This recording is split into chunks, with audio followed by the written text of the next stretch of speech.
and here's our company. I would love if you would poke holes in it and tell me the things you think I am missing. Cody says, what they're actively looking for disagreement because they're not looking to be right.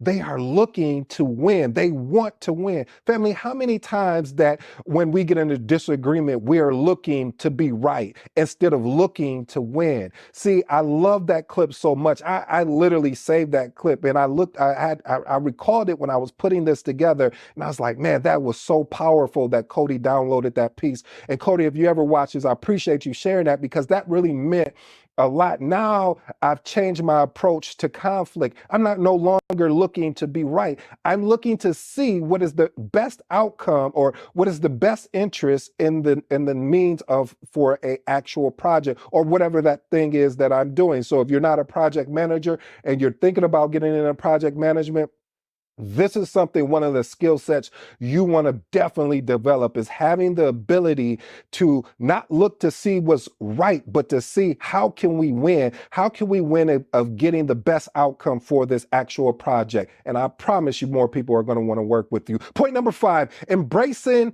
controversy.